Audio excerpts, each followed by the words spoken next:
अस्सलाम वालेकुम स्टूडेंट्स। हमारा जो आज का टॉपिक है वो है यूनिट नंबर 7 है अडल्टहुड। हम ऑलरेडी अपने प्रीवियस कुछ स्टेजेस को डिस्कस कर चुके हैं एडोलेसेंस तक। नेक्स्ट जो है वो जो स्टेज है वो क्या है, अडल्टहुड है।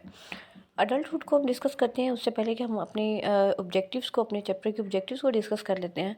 सबसे पहले कि डेफिनेशन है, डेफिनेशन के बाद आपकी अर्ली मिडल और लेट अडल्टहुड है, उनमें क्या क्या चेंजेस आ रही हैं। इंटरपर्सनल रिलेशनशिप है, वर्क एंड फैमिली आ रही है, उसमें एरिक्सन की स्टेज आ रही है, इंटीमेसी वर्सेस आइसोलेशन। साथ क्या है, मिड लाइफ क्राइसिस कौन से हैं और लाइफ को कैसे सेटिस्फाई किया जा सकता है, या उन क्राइसिस से कैसे खुद को कौन से वेज हैं जो क्या करते हैं उन क्राइसिस से आपको बचा सकते हैं। अडल्टहुड होता क्या है?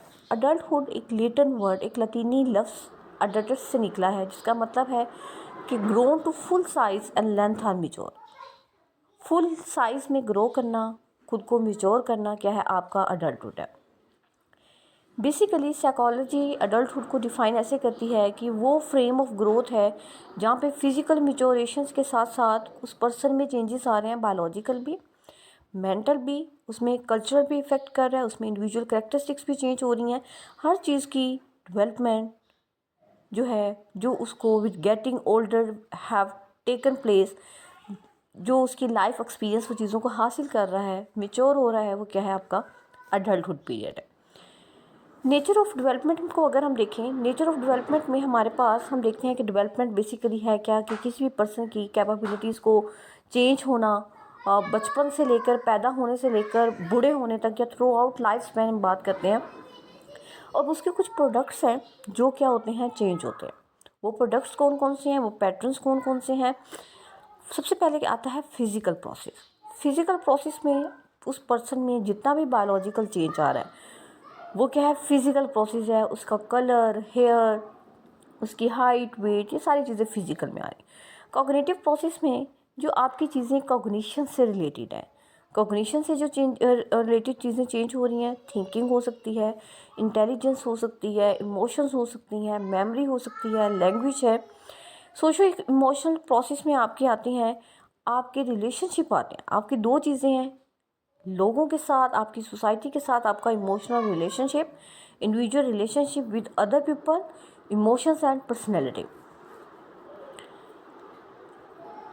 उसके बाद हम बात करते हैं अडल्ट पीरियड ऑफ डेवलपमेंट की। हमारे पास अडल्ट के 3 पीरियड हैं। सबसे पहले आता है अर्ली, नंबर सेकंड क्या है मिडल, नंबर थर्ड क्या है लेट डेवलपमेंट। अर्ली डेवलपमेंट जो है ये तकरीबन जो हम देखते हैं कि 18 साल से लेकर 40 साल तक ये क्या जो पीरियड होता है वो अर्ली डेवलपमेंट होता है। मिडिल डेवलपमेंट आता है जो 40 साल से लेकर 60 साल तक का जो पीरियड है वो किस में आता है, मिडिल डेवलपमेंट में आता है। तो लास्ट आपका लेट डेवलपमेंट है, ये आपका 60 साल से लेकर टिल डेथ तक, 100 ईयर्स तक, 100+ ईयर्स तक, जो भी आपका टिल डेथ तक पीरियड है वो आपका लेट डेवलपमेंट में आ रहा है, जिसको हम ओल्ड एज का नाम भी देते हैं। अब इन स्टेजेस में जो चेंजेस आ रही हैं इस पीरियड में, अडल्ट पीरियड में क्या क्या उस पर्सन में चेंजेस आती हैं। अर्ली अडल्टहुड में देखिए जो 18 से 40 साल में है, जो पर्सन चीज़ों को, अपनी सोसाइटी में चीज़ों को फेस कर रहा है, वो सबसे पहले तो ये वो स्टेज होती है जब वो पर्सनली इंडिपेंडेंट होता है, इकोनॉमिक भी इंडिपेंडेंस की तरफ जाता है। वो अपना खुद कैरियर को डेवलप कर रहा होता है, यहाँ तक कि अपनी शादी का फैसला भी कर रहा होता है, सिलेक्टिंग अ मेट या इंटीमेट रिलेशनशिप बनाने की तरफ भी जा रहा होता है, एक अपनी न्यू फैमिली स्टार्ट करने के बारे में भी सोचता है, यहाँ तक कि अपनी न्यू फैमिली के साथ चाइल्ड प्रैक्टिस या क्या है बच्चों की तरबियत वगैरह भी क्या है सीखता है। उसके बाद हम देखते हैं मिडिल अडल्टहुड में, जो कि एज ड्यूरेशन है 40 से 60 साल तक। ये वो पीरियड है जिसमें सोशल और पर्सनल इन्वॉल्वमेंट ज़्यादा बढ़ जाती है, रिस्पॉन्सिबिलिटीज़ ज़्यादा आ जाती हैं, जिसमें आप नेक्स्ट अपनी जनरेशन के लिए, उसको कॉम्पिटेंट बनाने के लिए, उसको मेच्योर बनाने के लिए, उनको एक अच्छी लाइफ देने के लिए कोशिश कर रहे होते हैं। Reaching and maintaining satisfaction in a career, और अपनी जो कैरियर है उससे भी क्या है सेटिस्फाई होने की कोशिश कर रहे होते हैं। लेट अडल्टहुड में जो टिल डेथ तक है, एडजस्टिंग टू रिटायरमेंट, अपनी रिटायरमेंट के साथ एडजस्ट करना स्टार्ट कर देते हैं, यहाँ तक कि इस एज में जाके हेल्थ और जो स्ट्रेंथ है, जो मजबूती है, वो भी क्या है कम होना स्टार्ट हो जाती है।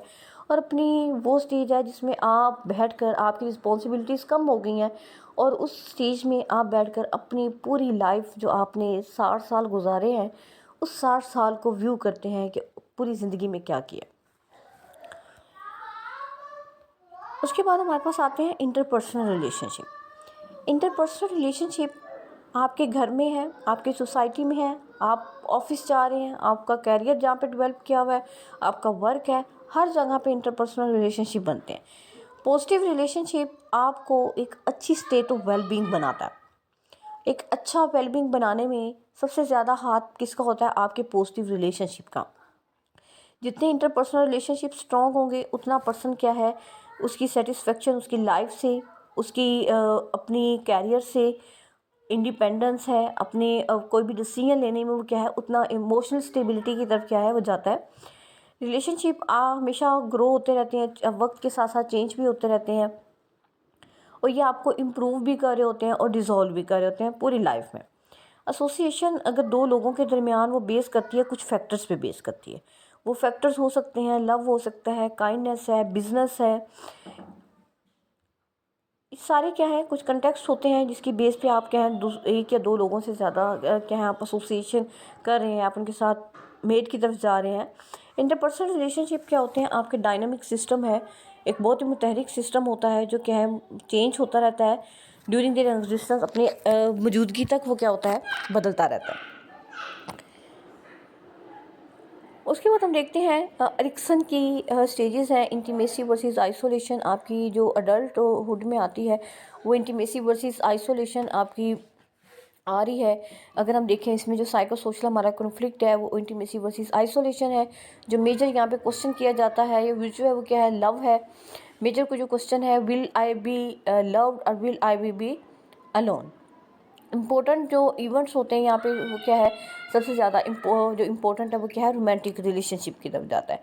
एरिक्सन की के अकॉर्डिंग हर स्टेज का दूसरी स्टेज के साथ कंट्रीब्यूशन बहुत ज़्यादा है। एक स्टेज सेटिस्फाई होगी तो क्या है नेक्स्ट स्टेज की तरफ मूव करता है। फॉर एग्जांपल अगर हम देखें यहाँ पे लास्ट में हमने एडोलेसेंस में पढ़ी थी sense of identity versus role confusion देखा था।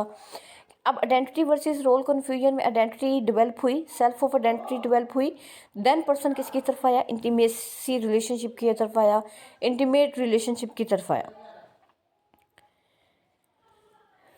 अगर क्या है सेंस ऑफ सेल्फ क्या है पुअर है, अच्छी नहीं है, तो मीन्स वो पर्सन क्या है अपने रिलेशनशिप के साथ भी कमिटमेंट नहीं करता। वो क्या है खुद को सफ़र कर रहा होता है, इमोशनल आइसोलेशन से, डिप्रेशन से, स्ट्रेस से इसको फेस करता है। नेक्स्ट हमारे पास आते हैं कि science of mid life crisis. कौन कौन से ऐसे मिड लाइफ क्राइसिस हैं जो फेस करने पड़ते हैं। मिड लाइफ क्राइसिस में आपकी जो सबसे पहले डिज़ायर टू चेंज कैरियर आ रहा, जॉब चेंज करना चाहता है, नया बिजनेस स्टार्ट करने की कोशिश कर रहा होता है, बहुत सारे एक्सपीरियंस रिलीजियस एक्सपीरियंस को एक्सप्लोर करता है। यहाँ तक कि इसी एज में उसका ज़्यादा इंटरेक्शन हो रहा होता है अपने पीयर वगैरह के साथ। अब उनके साथ जब इंटरेक्शन हो रहा है तो alcohol, cigarette, drug use, food intake, ये सारी चीज़ें क्या है वो फेस करता है। उसकी सेक्सुअल डिज़ायर्स इंक्रीज या डिक्रीज़ हो रही होती हैं, सेक्सुअल अफेयर्स बनाना स्टार्ट कर देता है। यहाँ तक कि जो एम्बिशन है वो भी कम या ज़्यादा होते रहते हैं, बदलते भी रहते हैं। Buying things that you make feel good, एक चीज़ों से एग्जॉस्ट होना स्टार्ट हो जाता है, फटीग थकावट महसूस करता है। यहाँ तक कि wanting to do something completely different, कुछ ऐसा करना चाहता है जो सबसे मुख्तलिफ हो, जो सबसे अलग हो, जो उसकी एक अलग पहचान बनाए। खुद से क्वेश्चन भी करता है, कंफ्यूज होता है कि वो है कौन या उसकी लाइफ कहाँ जा रही है। डिवोर्स जैसी क्राइसिस को भी फेस करना पड़ता है, सेपरेशन को फेस करना पड़ता है, लाइफ रिग्रेट की तरफ जा रहा होता है, बहुत सारी न्यू डायरेक्शंस को देख रहा होता है लाइफ की कि किसको कौन सी डायरेक्शन उसके लिए बेहतर है। डे ड्रीमिंग की आदत होती है कि चलते फिरते ये सोचना कि नेक्स्ट मैं ये प्लान करूँगा, अपने कैरियर की डेवलपमेंट के लिए करना। इरिटेबिलिटी एंड अनएक्सपेक्टेड एंगर, बहुत ज़्यादा इस स्टेज में क्या है गुस्सा भी आ रहा होता है, और साथ साथ क्या है मुसलसल सैडनेस की तरफ भी क्या है जा रहा होता है। ये सारे क्राइसिस जो हैं जो अडल्टहुड में फेस करने पड़ते हैं। अब कौन से ऐसे तरीके हैं, कौन से ऐसे मेथड्स हैं जो क्या करते हैं मिड लाइफ क्राइसिस से बचने को या उनको कंट्रोल करने में हेल्प करते हैं। सबसे पहले अगर हम देखें तो नर्चर यूर सेल्फ, हमने दो टर्म्स पढ़ी थी, नेचर एंड नर्चर। नेचर जो जो कुदरती तौर पे चीज़ें हैं, नर्चर जो जो आपको इन्वायरमेंट से चीज़ें सीखने को मिल रही हैं। जो चीज़ें इन्वायरमेंट से आ रही हैं वो क्या है, नर्चर है। खुद को चीज़ों से, एक्सपीरियंस से चीज़ों को लर्न करें। सोर्स ऑफ स्ट्रेस को फाइंड करें कि क्या सोर्स ऑफ स्ट्रेस है, जो क्या कर रहा है, ऐसे कौन से स्ट्रेसर्स हैं जो इफ़ेक्ट कर रहे हैं, जो उसकी लाइफ को तबाह कर रहे हैं, जो उसको उसका कैरियर डेवलप करने में क्या है उसके लिए मुश्किल आ रही है। एक अच्छा सपोर्ट ग्रुप बनाएं, अच्छे रिलेशनशिप बनाएं जो आपको लाइफ में सपोर्ट कर सकें। एक्सरसाइज डेली बेसिस पे करें, अच्छी डाइट ले, प्रॉपर नींद ले। अगर उसे किसी हेल्प की ज़रूरत है तो उसको ऑफर करें कि मुझे हेल्प की ज़रूरत है, बजाय कि वो चीज़ों को शेयर ना करे। अच्छे पॉजिटिव सोशल रिलेशनशिप बनाए, अच्छी अपनी मैरिज को अच्छा लेके चले। अपने उसको इतनी एबिलिटी होनी चाहिए कि वो अपने मल्टीपल रोल्स को निभा सके। से नो, अगर किसी काम के लिए दिल नहीं मान रहा, आप एग्री नहीं होना चाहते, आपको फोर्सफुली उसके लिए एग्री करना पड़ रहा है किसी को, तो नो कहना सीखें, ना उसको काम को ना कहना सीखें। Learn to release your frustration, अपनी फ्रस्ट्रेशन को बजाय अपने अंदर दबाने के वो फ्रस्ट्रेशन निकालें। Get enough sleep, proper sleep लें। Keep a sense of humour,